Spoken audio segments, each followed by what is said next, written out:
তার যে সেক্টরগুলো আছে ঈশ্বরদী বা টাঙ্গাইল আরো যেসব জায়গা আছে আপনারা যদি যান, আমি ফরাদকে অনুরোধ করবো ঢাকা কলেজের এই ব্রাইট ইয়াংদেরকে আপনারা এই সমস্ত প্রজেক্টের সঙ্গে আত্মীয়তা করে দেন।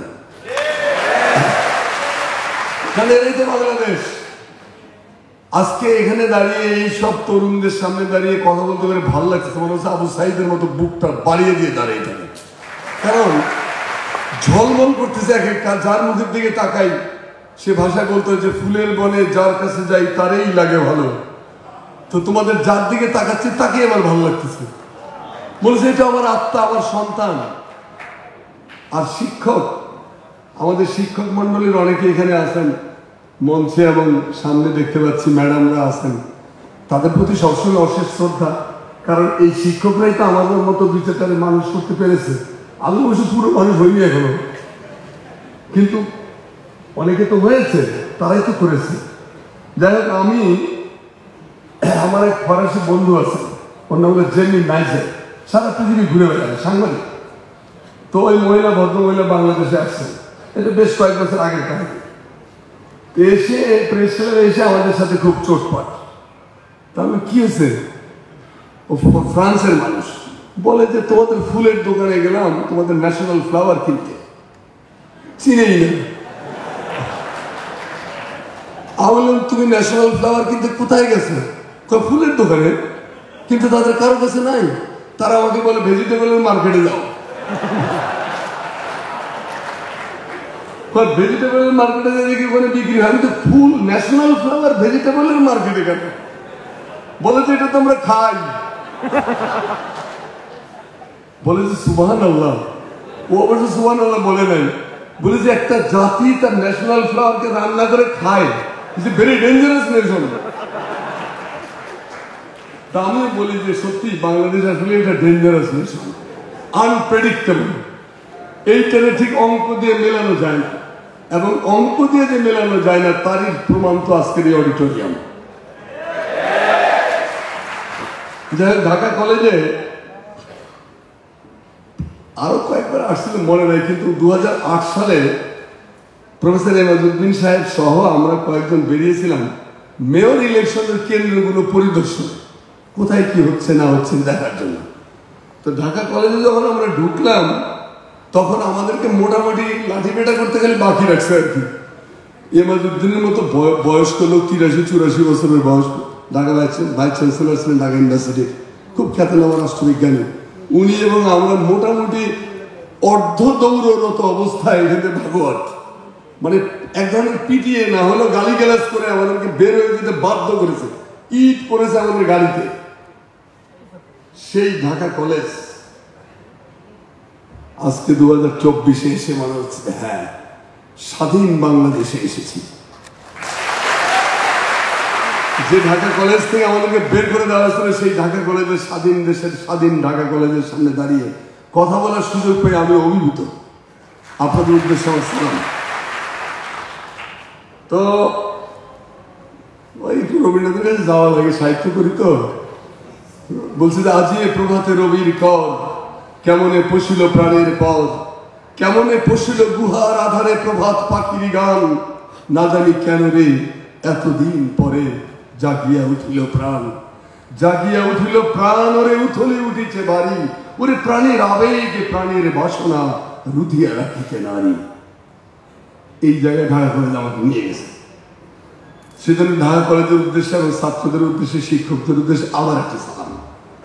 তো যাই হোক বন্ধুগণ, কথাবার্তা বেশিক্ষণ বলতে দিবে বলে মনে হচ্ছে না।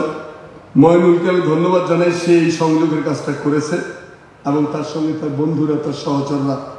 মঞ্চে যারা উপবিষ্ট আছেন, পারভিন সুলতানা হায়দার, আমাদের ম্যাডাম, নামের সাথে সুলতানা আছে, সুলতানা মানে সুলতানা রাজিয়ার বংশধর মনে হয় আর কি, তাহলে খুবই গুরুত্বপূর্ণ।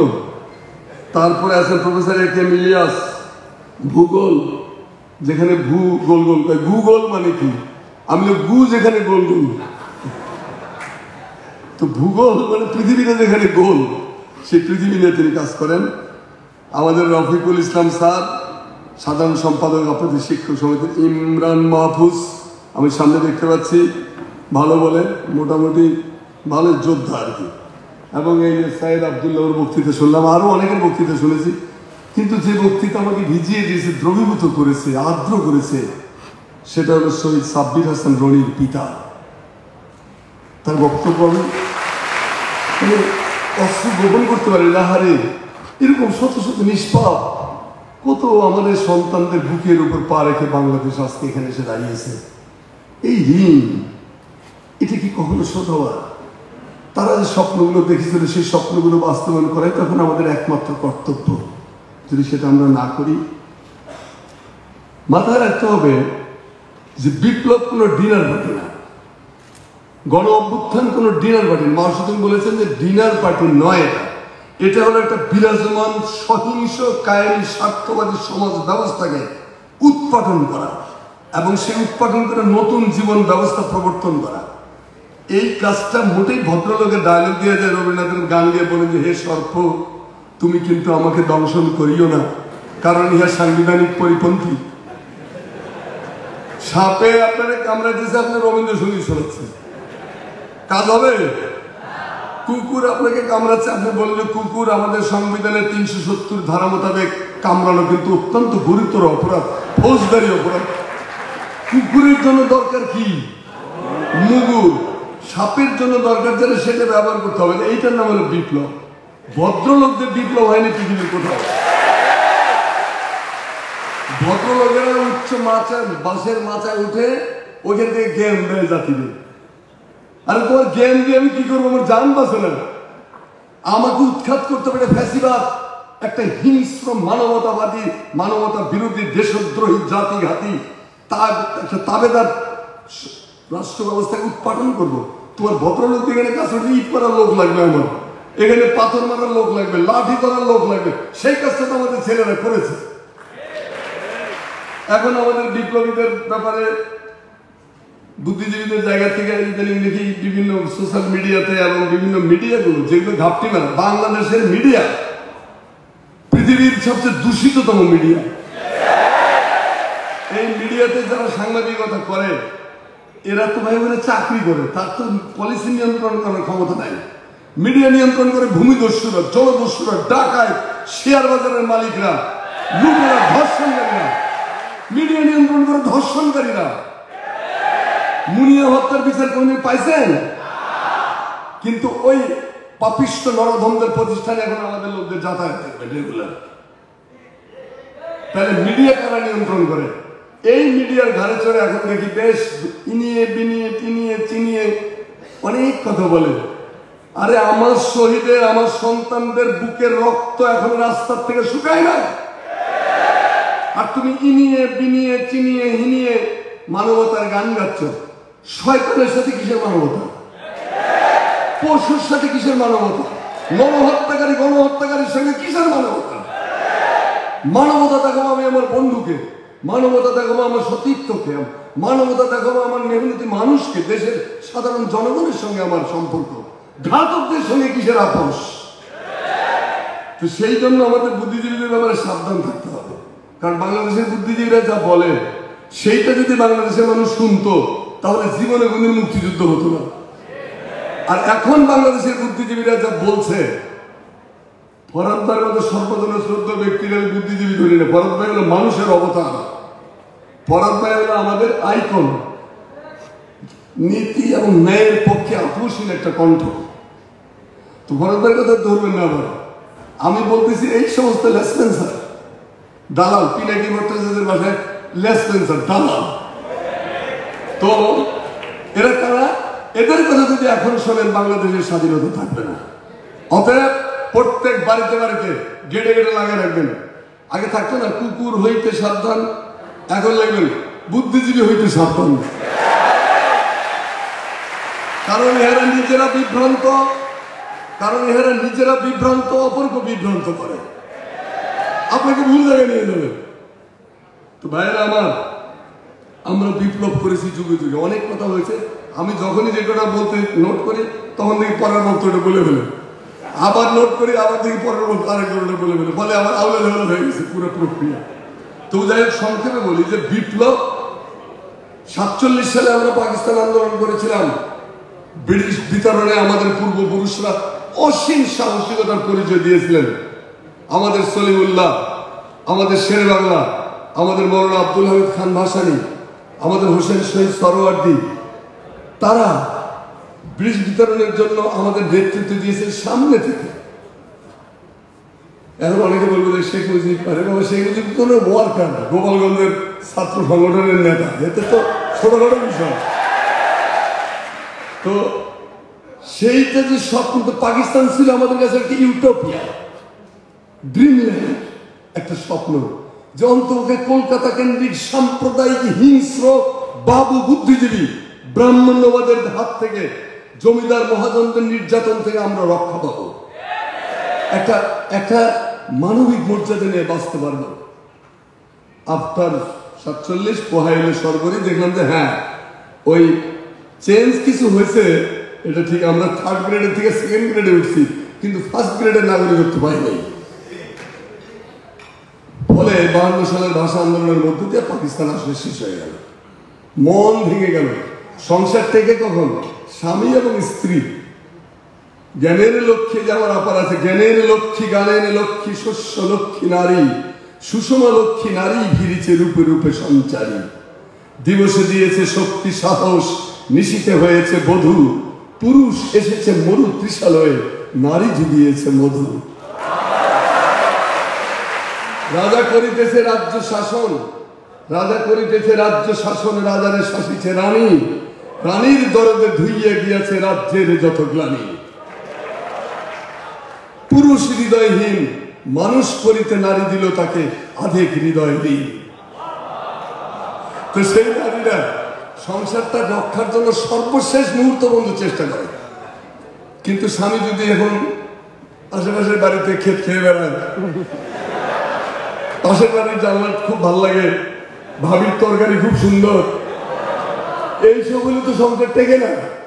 পাকিস্তানিদের সাথে আমাদের সংসার টেকে না, মনান্তর হয়ে গেছিল, মতান্তর থেকে এটা মনান্তর হয়ে গেছিল, স্বপ্নভঙ্গ। তারপরে আমরা 71 সালে মুক্তিযুদ্ধ করলাম। আমি একজন মুক্তিযোদ্ধা, অবশ্য গত 15 বছরে হাসিনা এবং তার দস্যুরা, তার দানবরা, তার ফ্রাঙ্কেনস্টাইনের দৈত্যরা বাংলাদেশকে মুক্তিযুদ্ধের চেতনার দোকানদারি করে মুক্তিযুদ্ধের 12টা বাজিয়ে দিয়েছে। এইরকম ভাবে একটা মহিমান্বিত সংগ্রামকে ক্যাপিটালাইজ করে নিজের চামড়া বাঁচানোর জন্য নিজের দুষ্কর্ম, দুর্নীতি, চুরি, ডাকাতি, ব্যাংক লুট, টাকা পাচার, খুন, এই সব কিছুর মধ্যে বর্ম হিসেবে ব্যবহার করছে মুক্তিযুদ্ধ। এইরকম ভাবে মুক্তিযুদ্ধের ব্যবহার হওয়ার কথা ছিল না, কিন্তু ফ্যাসিস্টরা তা করেছে। তো যাই হোক, সেজন্য এই সময় বলতাম না, লজ্জা করতাম, কিন্তু এখন বুক খুলে বলি ইয়েস আই এম ফ্রেডম ফাইটার। তো আমরা কি করলাম, দেশ স্বাধীন হয়ে গেল, দেশে বাড়ি ফিরলাম। শেখ মুজিব বলল অস্ত্রগুলো জমা দাও, আমরা অস্ত্র টস্ত্র জমা দিয়ে যার যার মধ্যে চলে গেলাম। আমি তখন আপনাদের এই বয়সেও না, আমি তখন SSC পরীক্ষা দিচ্ছিলাম, তো ওই সময় যুদ্ধ লেগে ওই অবস্থা চলে গেছে। তো আমার মা, এবারে যেটা দেখলাম আমি, যে মায়েরা বাচ্চাদেরকে বাড়িতে বেঁধে রাখতে পারতেছে না, ঠিক একই ঘটনা ঘটেছিল 71 সালে। আমার মা আমাদেরকে আঁকড়ায় রাখার জন্য এহেন কোনো চেষ্টা নেই, যা করে নাই, কিন্তু আমরা ঠিকই ভেগে চলে গেছি, যুদ্ধে চলে গেছি। তো কি দাঁড়ালো, যে স্বপ্ন, আমরা কি স্বপ্ন নিয়ে গেছিলাম মুক্তিযুদ্ধে? আমরা চেয়েছিলাম ন্যায় বিচার প্রতিষ্ঠার জন্য, আমরা গিয়েছিলাম গণতন্ত্রকে ফিরিয়ে আনার জন্য, আমরা গিয়েছিলাম মানবাধিকারের জন্য অর্জন করার জন্য। 3টা ছিল মুক্তিযুদ্ধের মূল লক্ষ্য। ইনসাফ, যেটা ফরদ ভাই বলেন ইনসাফ, ন্যায়, আরেকটা হলো আপনার গণতন্ত্র, আরেকটা হলো মানবাধিকার। এই 3টা নাই থেকে আমরা এই জাতি মুক্তিযুদ্ধে ঝাঁপিয়ে পড়লাম, স্বাধীনতা ঘোষণা করলাম। That was.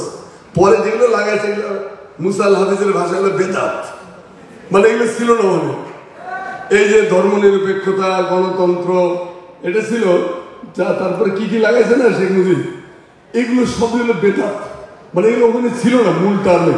মুজিবনগর সরকারের ঘোষণাপত্রে এগুলো নাই। আপনারা ঘোষণাপত্রটা পড়বেন, হাসান হাফিজুর রহমানের প্রণীত যে মুক্তিযুদ্ধ, স্বাধীনতা যুদ্ধের ইতিহাস পড়বেন। এইটা এর মধ্যেই প্রথম খণ্ডের মধ্যেই আপনার উত্তরে 99 ভাগ ওখানে জমা আছে। অবশ্য পরবর্তীকালে বিকৃত করে এটা 12টা বাজিয়েছে হাসিনা। ইতিহাসকে তার জুতা দিয়ে, ইতিহাসের পাতা দিয়ে তার জুতার চামড়া বানিয়েছে, জুতা বানিয়েছে, যেভাবে খুশি। তো সেইখানে দেশ স্বাধীনের পরে আমরা দেখলাম আশ্চর্য, 1972 সালে ফেব্রুয়ারি মাস স্বপ্ন খান খান হয়ে গেল আমাদের। কি ঘটেছিল? শেখ ফজলুল হক মনি যুবলীগের প্রেসিডেন্ট, শেখ মুজিবের ভাগ্নে, তিনি ঘোষণা করলেন এখন থেকে দেশে কোনো শাসন ফাসন চলবে না, কোনো কোর্ট কাছারি চলবে না, রাষ্ট্র চলবে এখন একটা মাত্র আইন হিসেবে মুজিবি শাসন। ফ্যাসিবাদের 20 বৃক্ষের চারা রোপণ করা হলো 72 সালে ফেব্রুয়ারি মাসে। সেই ফ্যাসিবাদ বাংলাদেশে কি দাঁড়ালো? শুধুমাত্র রাজনৈতিক ভিন্ন মত পালন করার জন্য 27,000 লোককে শেখ মুজিব হত্যা করেছে। কি লাভ? সিরাজ শিকদারের মতো মহান প্যাট্রিয়টকে কে হত্যা করেছে? কে পার্লামেন্টে দাঁড়িয়ে বলেছে কোথায় সিরাজ শিকদার? এখন প্রশ্ন করি, বলেন বাংলাদেশের জাতীয় ইতিহাসের প্রথম আত্মস্বীকৃত খুনি কে? পাকিস্তান বাহিনীর কাছে আত্মসমর্পণকারী প্রথম বাঙালির নাম কি? আমি কুইজের এটা ক্লাস করবো একদিন আপনাদের সাথে এসে।